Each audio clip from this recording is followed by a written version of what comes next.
ये कहानी उन लोगों के लिए है जो कि सीधी सादी ज़िंदगी जीना चाहते हैं, सभी का अच्छा चाहते हैं, लेकिन कुछ लोग उनके इसी अच्छेपन का, उनके इसी सीधेपन का फ़ायदा उठाते हैं। उन्हीं लोगों के लिए कहानी है।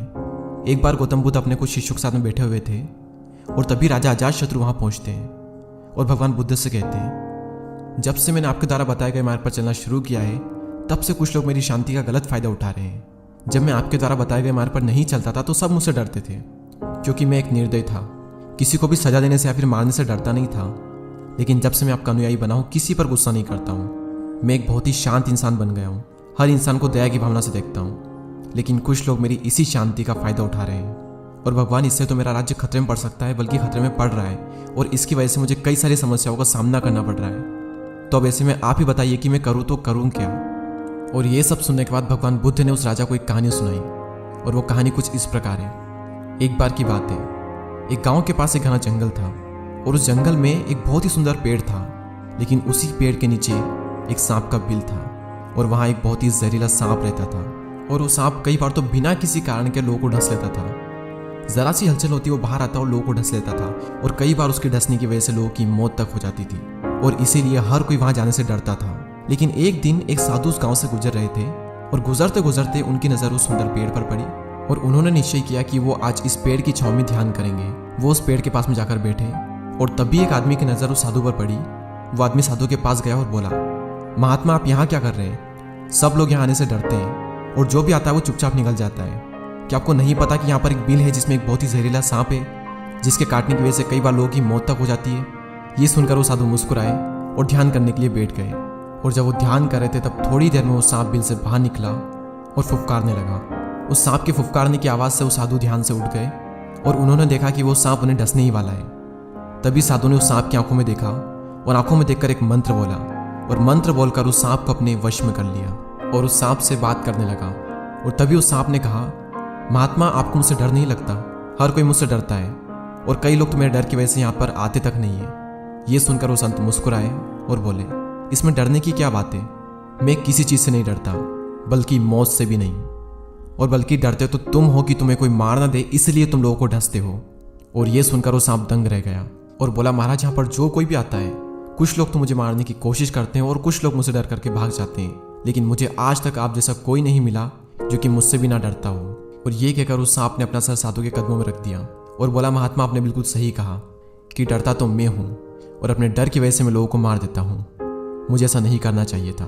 तभी साधु ने कहा कि तुमने बिल्कुल सही कहा, लेकिन जीवन तो एक दिन समाप्त तो होना ही है, इसीलिए इसे बचाने के लिए दूसरों को मारना सही नहीं है। अपने जीवन की इस मोह को छोड़ दो और दूसरों के लिए प्यार से भर जाओ। और इतना कहकर वो साधु वहाँ से चले गए।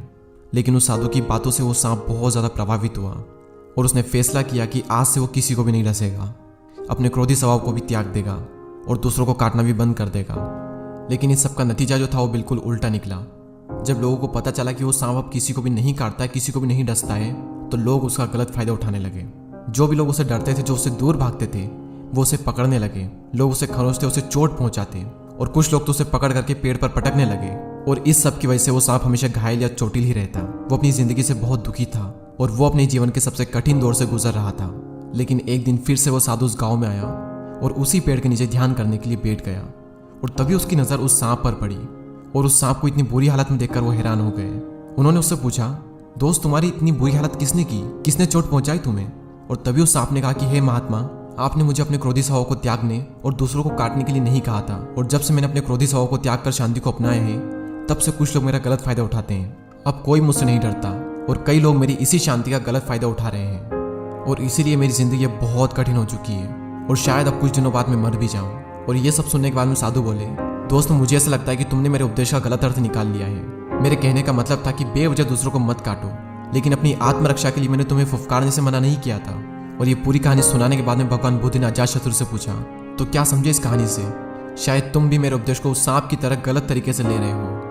मैंने तुमसे कहा था कि तुम अपने क्रूर स्वभाव को त्यागो, लेकिन अपने राजा के कर्तव्य को मत छोड़ो। तुम्हें बाहर से कठोर होकर एक राजा का कर्तव्य निभाना है ताकि तुम अपने राज्य में सभी को अनुशासित कर सको। तुम्हें सख्त होकर अपने राज्य की न्याय प्रक्रिया को कायम रखना है ताकि सभी लोग शांति से रह सके और उन्हें किसी भी प्रकार की असुरक्षा का अनुभव ना हो। इसीलिए तुम्हें अंदर से एक साधु की तरह और बाहर से एक राजा की तरह शासन करना होगा। अगर आप भी अपने आसपास देखोगे या फिर आपने खुद भी ये बात देखी होगी कि लोग आपकी अच्छाई का फायदा उठाते हैं, या फिर अगर कोई सीधा या फिर अगर कोई अच्छा है तो लोग उसके सीधेपन या फिर अच्छेपन का फ़ायदा उठाते हैं और इसी वजह से लोगों को कई सारी प्रॉब्लम को फेस करना पड़ता है और फिर उन्हें ये लगता है कि यार हमने सबका भला चाहा लेकिन मेरे साथ ही बुरा क्यों हो रहा है, अच्छे लोगों के साथ ही बुरा क्यों होता है। ऐसे लोगों को इस कहानी से ये समझना चाहिए कि अगर आप एक सीधे और शांत इंसान हो तो लोग आपका फ़ायदा उठाएंगे ही सही, और हो सकता है कि लोग आपका गलत तरीके से उपयोग करें। इससे में आपको सिचुएशन के अकॉर्डिंग बिहेव करना होगा। जहाँ पर गुस्सा करने से चीज़ें कंट्रोल में होती है वहाँ पर गुस्सा करने में कोई बुराई नहीं है। आप बिना अपने पीस ऑफ माइंड की चिंता किए सिचुएशन के अकॉर्डिंग जैसा आपको बिहेव करना चाहिए वैसा करो। जहाँ आपको लगता है कि यहाँ पर मुझे बोलना चाहिए वहाँ पर बोलो। जहाँ आपको लगता है कि यहाँ पर मुझे गुस्सा करना चाहिए तो वहाँ पर गुस्सा करो। जहाँ आपको लगता है कि यहाँ पर मुझे विरोध करना चाहिए तो वहाँ पर विरोध करो। जैसे एक एक्टर की तरह जो कि एक्टिंग करता है गुस्सा करने की, लेकिन वो अंदर से गुस्सा नहीं होता है क्योंकि उसे पता होता है कि ये तो सिर्फ मूवी का एक पार्ट है। अगर यहाँ पर गुस्सा नहीं करेंगे तो मूवी से बाहर निकाल देंगे या फिर अगली बार कोई मूवी मिलेगी भी नहीं। इसलिए उन्हें अपनी ओर से बेस्ट एक्टिंग करनी होती है, फिर वो चाहे रोने की हो, हंसने की हो या फिर गुस्सा करने की हो। अंदर से वो कैसा फील कर रहे हैं किसी को पता नहीं, लेकिन उन्हें एक्टिंग करनी है गुस्से की, हंसने की या फिर रोने की, किसी भी तरह की, तो वो करेंगे।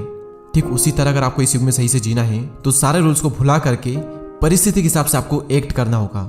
और अगर हो सके तो मेरी इस बात को लिख करके रख लो, अंदर से शांत, सीधे और सरल रहो, लेकिन बाहर से तेज, तर्राट और स्मार्टली बिहेव करो।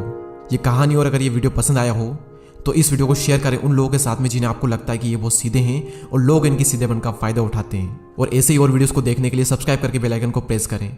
मैं आपसे मिलूंगा अगले वीडियो में। जय हिंद।